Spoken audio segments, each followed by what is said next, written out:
Olá, professora Elaine de História para mais uma aula hoje então, sobre o Império Romano.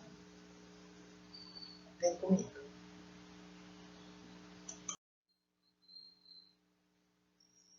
O Império Romano, ele teve início exatamente no ano de 27 a.C., quando o grande general Otávio Augusto, ele retorna a Roma com muitas riquezas, muito poder, e negocia esse poder com o Senado. O Senado concede a ele mais de 20 títulos de ditador perpétuo, de imperador, de chefe supremo, de comandante do exército, mas o principal título dado a Otávio foi, deixa eu arrumar a câmera aqui, foi o título de Augusto.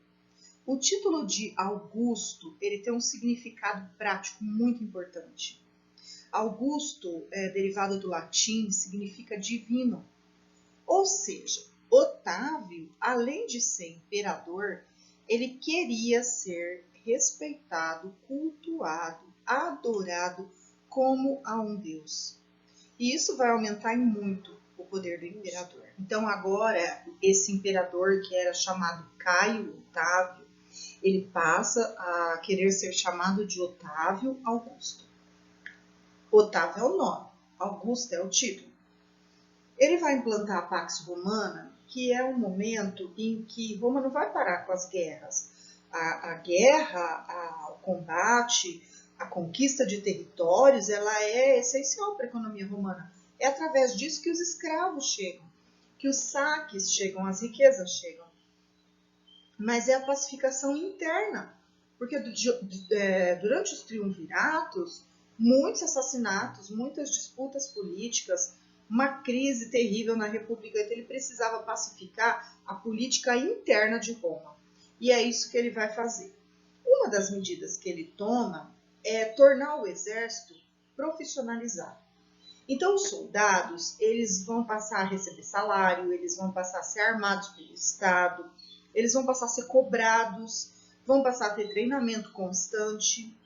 Ele vai também investir em obras públicas, construção de teatros, de termas para o lazer do povo. O romano gostava muito desses lugares com água, com piscinas, tinha piscinas de águas esquentadas com caldeiras, águas frias, águas com produtos medicinais, né? Então ele vai construir termas, ele vai financiar artistas, poetas, cantores, atores também, escultores e intelectuais. Esse movimento de bancar esses artistas é organizado por um homem chamado Caio Mecenas. E o Mecenas, então, o nome desse homem que ajuda Otávio nisso, vai dar origem ao termo mecenato. Mecenato é o patrocínio de artistas. E ele vai investir muito no comércio marítimo, usando principalmente o mar Mediterrâneo. Otávio também vai dar início, ele não é o único que pratica isso não, mas ele vai dar início a uma política que ficou conhecida como política pão e circo. O pão é exatamente o que o nome diz, é comida. Então, trigo barato, pão de graça para o povo. E circo é todo tipo de diversão. Então, os espetáculos de gladiadores, as corridas de biga e quadriga no Gran Circo, as lutas de gladiadores, os espetáculos com animais selvagens trazidos da África. E nesses espetáculos era assim uma coisa teatral. O imperador entrava com toque de trombetas, o imperador mandava os escravos entrar com cestos de pão que era distribuído para o povo, né? Tipo o Silvio Santos, quem quer dinheiro? Lá, quem quer pão? Quem quer pão? Né? E o povo então ficava, o imperador se preocupa com a gente, olha, nós temos comida, temos diversão, para que fazer revolta? Então isso era com o objetivo, conter revoltas e rebeliões populares. Era a política do pão e circo. Eu coloquei aqui para vocês uma maquete. Essa maquete, inclusive, ela foi usada por Benito Mussolini porque ele queria reconstruir a grandeza, né? Quando ele foi líder de Roma, ele queria reconstruir a grandeza do Império Romano. Então aqui a gente tem essa maquete que mostra a parte central de Roma. Roma se tornou uma cidade grandiosa, com mais de 1.200.000 habitantes. Então aqui a gente pode identificar o Coliseu, a gente pode identificar os grandes aquedutos que eram construídos para distribuir água para a população, porque Roma era cercado por 7 colinas. E dessas colinas tinha uma quantidade de água bastante grande, então era distribuído para a população através dos aquedutos. Tinha também o Gran Circo, onde eles faziam corridas de cavalo, corridas de biga, corridas de quadriga, que são aquelas carrocinhas que levam o condutor, puxado por 2 cavalos a biga, por 4 cavalos a quadriga. E também banhada pelo rio Tibre, o rio Tibre que banhava Roma. E nesse período, ainda chamado Alto Império, que é o início do período imperial, então ele vai de quando Otávio Augusto assume, 27 a.C., até a data mais certa é o ano de 235. Mas como não tem um fato assim que marca o fim do Alto Império e o início do Baixo Império, os historiadores preferem datar no século III, tá? E o Otávio, após a morte dele, tem início as dinastias de imperadores. Então, aqui nós temos a dinastia Júlio-Cláudia ou Júlio-Claudiana, onde todos os imperadores são ou descendentes de Júlio César ou do imperador Cláudio, tá? Então, nós temos aqui o imperador Tibério, o imperador Calígula, o imperador Cláudio e o imperador Nero. O Tibério ele foi um imperador que não caiu no gosto popular, ele não ficava quase em Roma, ele gostava mais de ficar na ilha de Chipre.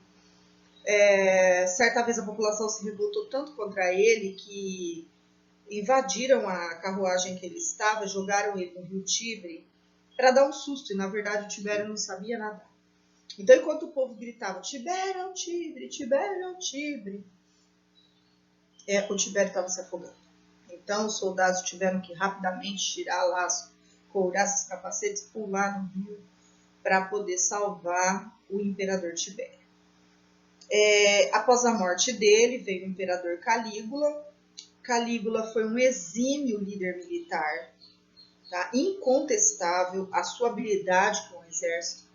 Mas, gente, pensa num cara maluco, era o Calígula. Ele teve a ousadia de nomear o cavalo dele senador. O cavalo dele chamava Incitatus, pois ele mandou construir uma estátua de mármore e depois que nomeou o cavalo senador, ele participava das reuniões do Senado. Ele ainda nomeou o cavalo sacerdote de Roma. Tá? As festas que o Calígula dava, não dá para eu descrever, porque as festas dele duravam uma semana. Para vocês terem uma ideia, as bandejas onde ele servia comida eram escravos muito jovens, assim, de 14, 13 anos, nus. Eles eram deitados nas mesas, peladão, e a comida era arrumada em cima do corpo deles. Então, assim, eram festas que eram verdadeiras orgias. Quando a sua mãe, sua tia falar assim que a gente vive uma geração muito sem vergonha, muito promíscua, sabe de nada. Os romanos, dava de 10-0 na gente, tá? Para eles não tinha esse negócio de trair, de tudo era experiência. Então eles tinham amantes homens, amante mulher, amante criança, tudo era experiência, tá? Até animal. Mas não vou ficar entrando em detalhes porque isso é uma questão meio complicada de se falar, né? Eu já fiquei até vermelha. E o Cláudio, então Calígula governou, beleza, foi assassinado. O Cláudio, ele foi escolhido pelo Senado porque ele era um imperador mais pacífico e ele era muito intelectual. Ele também teve um reinado difícil, ele precisou matar a própria esposa porque ela era promíscua, ela desmoralizava ele, ela saía pelas ruas de Roma. Ela não era uma prostituta, sabe, gente? Porque prostituta vende o corpo por dinheiro. Mas a Messalina, esposa do Cláudio, ela doava, era de graça mesmo, sabe? Então, ele mandou matar. E ele se casou novamente com a Agripina. E a Agripina, quando veio casar com o Cláudio, ela era viúva. Então, ela trouxe junto um menininho, tão bonitinho, queridinho, de 7 aninhos, chamado Nero. E então ele foi a surpresinha do Kinder Ovo na vida do Cláudio. Ele veio de brinde junto com a nova esposa, tá? E o Cláudio tinha com a esposa que ele matou um filho chamado Britânicos. E ele seria o novo imperador de Roma. Mas acontece que a esposa atual, Agripina, quando o Nero fez 18 anos, queria que o Cláudio nomeasse o seu filho, Nero, como imperador, e não Britânicos. Então, o que ela fez? Diante da negativa do Cláudio, ela assassinou o Cláudio com comida envenenada, deu cogumelos envenenados para ele, coroou o filho Nero e tentou ela mesma manipular o poder. Ela queria governar Roma através de Nero. O que ela não imaginava é que o Nero era 1000 vezes pior de doido, maluco, que ela. O que o Nero fez? A mãe começou a dar muito palpite, matou a mãe. Depois, com medo do irmão, meio-irmão, Britânicos, tomar o poder dele, ele matou o irmão. Depois, ele matou o seu conselheiro, Sêneca, um dos maiores filósofos de Roma.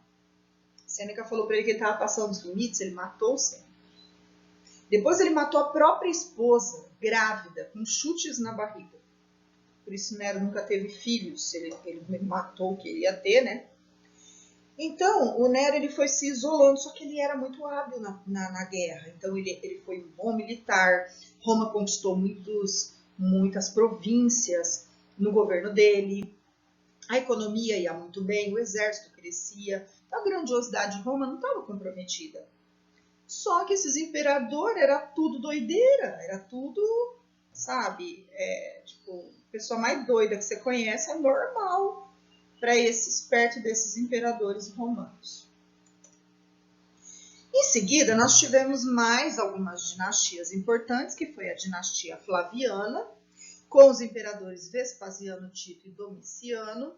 Eu não vou falar de cada imperador, gente, porque Roma teve tanto imperador que a gente precisaria de acho que um ano inteiro estudando só isso. Eu estou falando daqueles que são mais cobrados, ok? Então, vocês vão guardar o nome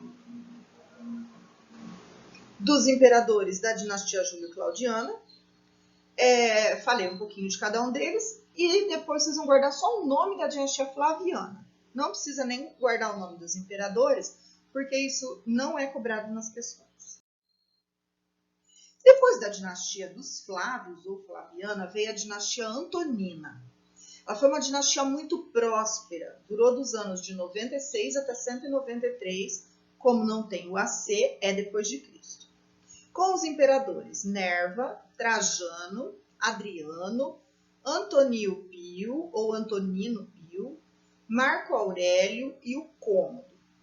Aqui eu quero parar um pouquinho no imperador Marco Aurélio. Quem já assistiu aquele filme chamado Gladiador, são esses dois imperadores que aparecem no filme. O imperador velho, o pai Marco Aurélio, e o filho Cômodo. O Marco Aurélio, ele foi um imperador extremamente intelectual. Ele deixou muitos livros escritos, ele era o estilo do Cláudio. Só que ele, quando ele venceu a sua última batalha nas fronteiras da Gália, contra os germânicos, foi contra os germânicos, nas fronteiras da Germânia, ele decidiu que ele ia encerrar as guerras de conquista. Guerra em Roma só se precisasse se defender. Mas atacar e conquistar mais províncias, ele decidiu que não. Roma já estava tão grande, um império tão poderoso, que já estava difícil de governar. Roma dominava todo o norte da África, dominava a Ásia Menor, dominava onde hoje é a Espanha, Portugal, França, onde hoje é a Inglaterra, a Escócia, dominava a região que se estendia nas proximidades do Irã, do Iraque. Então, além, né, de toda a Europa Central, onde hoje é a Itália, Suíça, Suécia, era um domínio imenso para se governar, para cobrar impostos, para vigiar. Então ele decidiu parar com as guerras de conquista. Ele não sabia disso, mas muitos anos depois isso traria uma grande crise para Roma. A crise, aliás, já estava começando. E essa crise é porque o império cresce tanto, dependendo do serviço dos escravos, era uma economia escravista tão enraigada, que o crescimento de Roma é comprometido pela falta de escravos, tá? Mas isso vai demorar para virar uma crise generalizada. Começa com Marco Aurélio proibindo as guerras de conquista. E aí vem a dinastia dos Severos, ou a dinastia Severa, com os imperadores Sétimo Severo, Caracalla, Macrino, Heliogábalo e o Severo Alexandre. E, como eu disse, é o início de crises internas e pressões externas. Crise interna por causa do fim das guerras de conquista, falta de escravos. Pressões externas porque os bárbaros, que eram aqueles povos que não falavam latim, a língua oficial de Roma, o latim, moravam fora das fronteiras do Império Romano, né? Eles não tinham a cultura romana, eles estavam sendo atacados por bárbaros mongóis. Tá? Então, o Átila, o rei dos Hunos, que era mongol, ele estava atacando os bárbaros germânicos.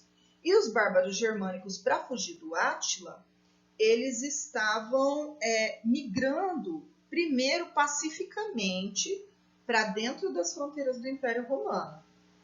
Primeiro pacificamente, tá? Inclusive chegando como migrante, conseguia até posto no exército.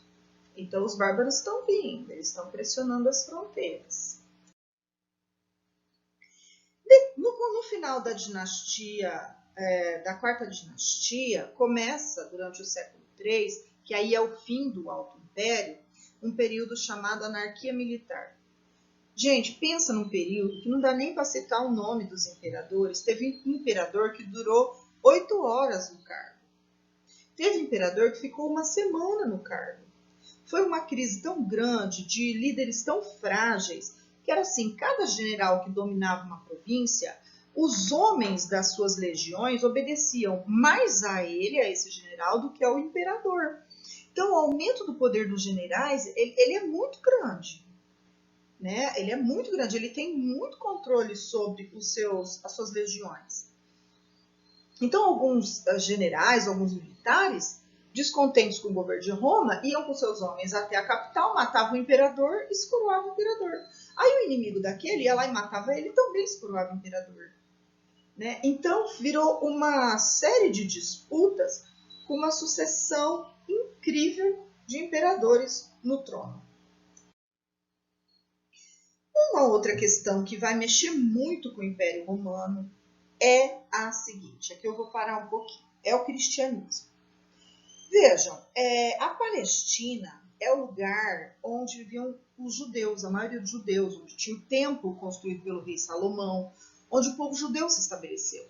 E foi ali naquele meio judaico que no ano 1, então é durante o governo de Otávio Augusto, o primeiro imperador, nasce a figura, e eu estou falando da questão histórica aqui, tá? Não é aula de catequese, não se preocupe. E se for também, né, vai ouvir. Mas é aqui que nasceu Jesus. Jesus foi um judeuzinho característico, que fez toda a sua iniciação judaica, foi apresentado no templo, sua mãe era judia, seu pai era judeu, ele foi circuncidado, né? Ele aprendeu a fazer as festas lá do Purim, do Yom Kippur e tudo mais. E Jesus, quando ele fez seus 30 anos, ele começou a fazer as suas pregações. E conforme narra a Bíblia, na história dos judeus, né, a Torá,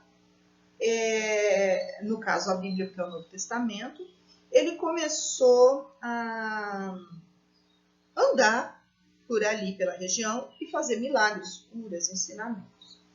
E fez, inclusive, um grupo de mais de 70 homens, que eram os seus discípulos. 12 principais, mas ultrapassava o número até o número de 70 discípulos. Só que Jesus, ele nunca andou mais do que 30 quilômetros nos arredores de onde ele tinha nascido. E a Palestina, onde Jesus nasceu, era dominada pelos romanos. Então, Jesus nasceu sob o domínio romano. Essas coisas que ele fazia, esses milagres, essas curas, essas pregações, teria desagradado os judeus. Porque os judeus, vamos ter então dois tipos de judeus. O judeu era aquele já odiado pelo romano, porque o imperador Otávio Augusto abriu o precedente de que todo imperador que tivesse o título de Augusto era divino e ele seria adorado como um deus. Mas os judeus, mesmo dominados pelos romanos, eles se negavam a adorar o imperador como um deus e a adorar os deuses romanos, que eram deuses muito parecidos com os gregos, só o nome era diferente. Então, por exemplo, Poseidon romano, grego, era o Netuno romano. O deus principal grego, que é Zeus, é o Júpiter romano. O Dionísio é Baco. Então, a Atena é Minerva. Só que a concepção dos deuses é a mesma, eles são politeístas, os deuses são representações humanas. Então, o que o judeu era para o romano? Um desobediente, que não aceitava adorar o imperador como um deus. Eles só adoravam Javé, ou Jeová. E aí é nesse meio judaico que Jesus nasce. E Jesus fala, não, eu sou o enviado de Javé, eu sou o filho de Javé. Uma parte dos judeus acredita em Jesus. E aí começa a segunda religião monoteísta do mundo, o cristianismo, porque eles são seguidores de Jesus Cristo. Então, o cristianismo é derivada do judaísmo. Só que o judeu que não acredita, fala, esse pobretão, filho do carpinteiro, que nasceu no meio dos boi das vacas lá, é filho de Deus, é nada, ele é um impostor. E foram esses que, com permissão dos romanos, matam Jesus no governo do Tibério. No governo do Tibério, tá? Lá na Palestina mesmo. Só que, matando Jesus, o cristianismo, ele não morreu, pelo contrário. Nós vamos ter aqui dois grandes marqueteiros do cristianismo, chamados Pedro e Paulo. Porque daí, os lugares onde Jesus não foi, Pedro e Paulo, partiu, foram pregar o cristianismo. Então, nós temos duas religiões monoteístas que se recusam a adorar o imperador romano como a um deus e se recusam a adorar o panteão todo de deuses romanos. Certo? Então, os judeus eram os odiados número 1, mas com os cristãos, eles passam a ser os odiados número 2. Os cristãos são os números 1. E o cristianismo, Uranos, foi muito perseguido. E, gente, a plebe romana comprou a ideia do cristianismo. A plebe romana ouviu os ensinamentos e falou, gente, é isso que eu procuro para a minha vida. Era um discurso de você ser uma pessoa melhor, de você amar, que somos todos iguais, que Deus é um Deus de perdão, é um Deus misericordioso. Eu sou, caraca, mano, é isso aí. Só que para ser cristão, você tinha que afrontar as leis romanas. Tá? Então, por eles se recusarem a adorar os deuses oficiais romanos e não prestar culto ao imperador, eram monoteístas, eles foram muito perseguidos. Perseguidos ao ponto de serem colocados nas arenas com tigres, leões, rinocerontes, famintos, sem comer durante dias, serem queimados vivos, serem crucificados de cabeça para baixo. E o que mais irritava é que a maioria deles morria cantando, morria dando graças a Deus. E eles falavam, esses cristãos têm alguma coisa, né? E essa crença do amor, da igualdade, do perdão, era muito influenciado pelo estoicismo romano. Era uma filosofia já pregada desde o Nero pelo filósofo Sêneca, que você tem que se superar nas suas limitações a cada dia. Você tem que cada dia ser melhor. Cada dia você tem que ser alguém evoluído, mais evoluído, bom, né? Perdoador, humilde. Então isso, o cristianismo ele foi sustentado também pela base filosófica do estoicismo. Então, pessoal, nós temos aqui o sistema de colonato, que foi um sistema instituído pelo Diocleciano, o imperador Diocleciano, que ele tentou reorganizar Roma depois daquela bagunça da anarquia militar, né? Então, os 3 imperadores que eu vou citar agora, eles reorganizam a política romana. E no governo de Diocleciano, muitos patrícios, que eram fazendeiros, eles estavam indo embora de Roma. O custo de vida em Roma muito alto, aluguel, alimento caríssimo, e os impostos. Os impostos estavam impagáveis. Então, ele ia para a sua propriedade rural e comprar escravos estava quase impossível. Não tinha, o que tinha era caro. O que eles faziam? Chamavam plebeus desempregados para ir para a área rural com a sua família, morar na propriedade do patrício, e lá ele ia plantar, colher, criar animais, e ao invés de pagar aluguel lá, ele entregava metade da produção para o dono da propriedade. Então era bom para o patrício e era bom para o plebeu. Esse sistema é o colonato, onde o plebeu vai virar colono do patrício. Alguns patrícios libertaram seus escravos e transformaram eles em colonos. Ele também vai instituir a tetrarquia, que é um sistema de 4 governantes, 2 Césares e 2 Augustos.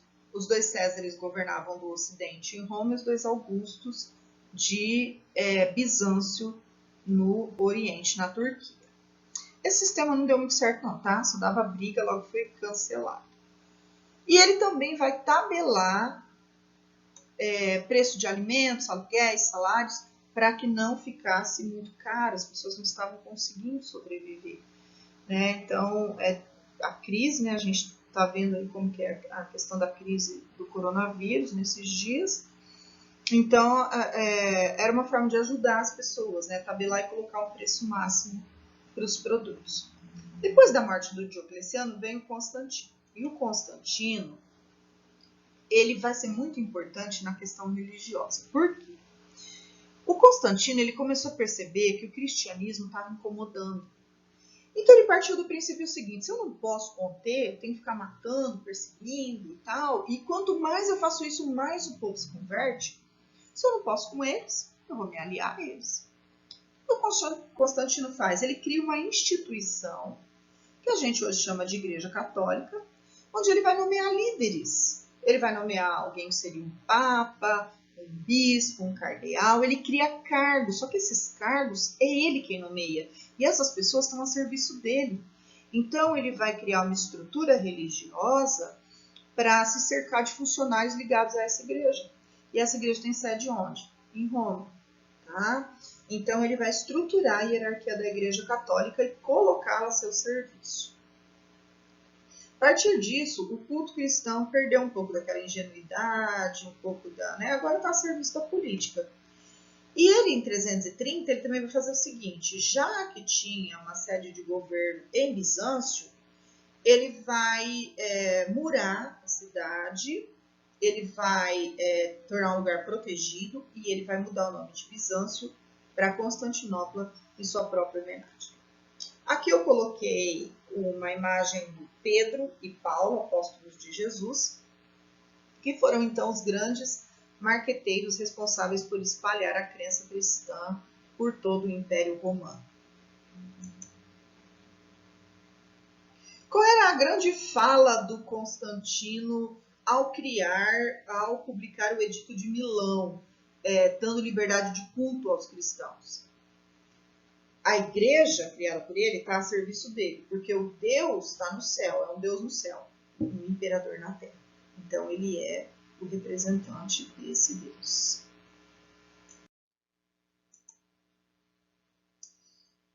Aqui nós temos então o Baixo Império Romano vivendo uma crise sem precedentes, né?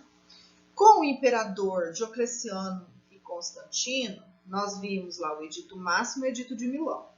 Agora o Teodósio, ele é aquele que vai viver o auge da crise, mas ele vai ter uma experiência pessoal de conversão ao cristianismo.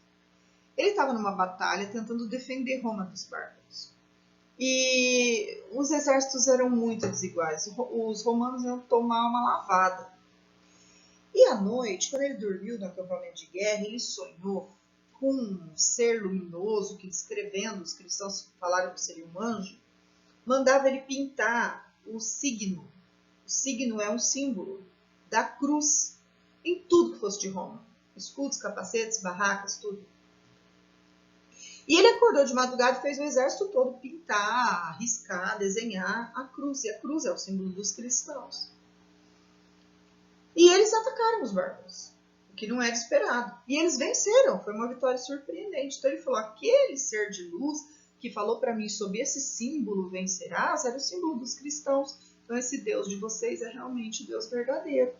E ao se converter ao cristianismo, ele vai além do Edito de Milão. Ele baixa o Edito de Tessalônica. O que o Edito de Tessalônica mostra ou faz? Ele proíbe o culto dos deuses pagãos, os cultos politeístas, e ele vai transformar o cristianismo em religião oficial do Império Romano. Ou seja, de religião perseguida, o cristianismo passa a religião oficial. O que é ser romano, então, a partir do Teodósio? Morar em Roma, falar latim e ser cristão. Como o Império já tinha 2 sedes no Ocidente e no Oriente, oficialmente o Teodósio dividiu 2 impérios. O Império Romano do Ocidente com capital em Roma e o Império Romano do Oriente com capital na cidade que agora não chama mais Bizâncio, chama Constantinopla. E hoje não chama Constantinopla, chama Istambul. Aquela propriedade rural do patrício, ela vai crescendo. E os bárbaros, eles vão cada vez mais entrando no Império. A pressão está muito grande. Então, com medo dos bárbaros, esse povo começa a fazer o quê? Erguer muralhas de pedra, erguer paredes de pedra, construir pontes móveis, cavar poços. Eles vão passando por um processo que a gente chama de processo de encastelamento. E eles não saem para nada, nem para ir a Roma comprar coisas. Então, essa propriedade vai se tornando autossuficiente, protegida, cada vez mais com habitantes, chegavam moradores da área urbana. Essa propriedade ela vai se transformando naquilo que a gente chama de vila. Vila com 2 L's, tá? Isso aqui, gente, é a origem do feudo romano. Nós estamos caminhando para a Idade Média. Coloquei aqui um mapa para vocês do Império Romano oficialmente dividido. Então, nós temos aqui Roma e toda a parte roxa é o Império do Ocidente. Constantinopla e toda essa parte amarelinha é o Império Romano do Oriente. Vou ajustar a câmera. E aqui nós temos os hunos, os bárbaros mongóis, atacando os bárbaros germânicos. E os bárbaros germânicos, que são os godos, visigodos, ostrogodos, vândalos, saxões, eles estão fugindo para onde? Para dentro do Império Romano. Conforme eles vão sendo pressionados pelos hunos, eles vão entrando em Roma. Só que Roma só cai quando a capital é tomada. E é no ano de 476 que o Odoacro, um chefe bárbaro de uma tribo chamada Érulus, ele mata o Rômulo Augusto, o último imperador romano, e ele toma Roma. Essa data é o fim da Idade Antiga e o início da Idade Média, porque 3 séculos depois, o Império Romano, a maioria vive um sistema que nós conhecemos como feudalismo, certo? Os bárbaros, só para vocês saberem, eles não foram povos unidos, eles eram tribos que invadiam o Império Romano e depois brigavam entre eles para ver quem mantinha o maior reino, o reino mais duradouro, a maior quantidade de terras. Ok? É isso então, pessoal. e o Império Romano então vê o seu fim. E nas próximas aulas nós vamos entrar na questão da Idade Média. Beijinho para vocês e até a próxima aula.